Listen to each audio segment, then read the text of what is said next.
nós encontramos a história proposital, está aqui. Qual é a história proposital?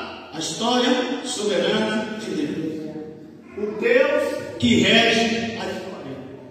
E dentro dessa história de Deus soberano, ele destaca duas histórias. Ele destaca dois personagens. Está no versículo 5, versículo 7, não vamos ler. Mas fala sobre a biografia de Mardoqueu. Primeiro, ele diz que Mardoqueu é da tribo de Benjamim, é um benjamita. Fala que ele é filho de Jair, neto de Simei e bisneto de Quis. Fala que ele morava em Suzã e que ele foi, melhor dizendo, que ele foi levado cativeiro com Nabucodonosor junto com Jeconias. Ou seja, o que é que o texto está fazendo aqui? Narrando a história de Mardoqueu. A história soberana de Deus está narrando a história humana de Mardoqueu. Aí não continua. Também a história soberana desse Deus começa a narrar também a história humana de Esther, ou de Hadassah. O texto diz que Hadassah, ela era criada, ela é filha, e os seus pais, o texto diz aqui, morreram. E Mardoqueu é o primo pai de Esther. Quando os pais de Esther morreram, Mardoqueu cria. O texto fala que ele é primo pai de Esther. Fala que seus pais morreram.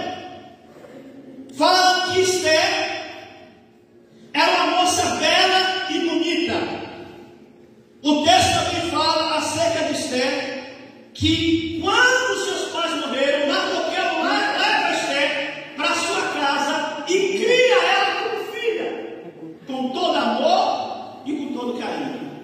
Aí você me pergunta, irmão Ramos, por que o capítulo 2 está fazendo essas duas narrações? Porque o texto bíblico está destacando a história de Esther e a história de Mardoqueu. É porque a soberania divina, ela sempre destaca a história. A soberania de Deus, a história soberana de Deus, ela sempre está destacando a história. A soberania de Deus, ela sempre está aguçando histórias humanas. E quais são as duas histórias que a soberania de Deus quis aguçar nessa história, no capítulo 2? A história de Esther e a história de Mardoqueu. Deus poderia ressaltar uma história? Poderia. Deus poderia destacar outras histórias? Poderia. Mas Deus quis destacar essas duas histórias. A soberania de Deus quis relatar, aclarar essas duas histórias. E hoje não é diferente. A história soberana de Deus poderia destacar muitas histórias. A soberania soberana de Deus, a história soberana de Deus, poderia relatar muitas biografias. Mas quais são as biografias que o Senhor relatou pela sua soberania? Para relatar foi a sua história.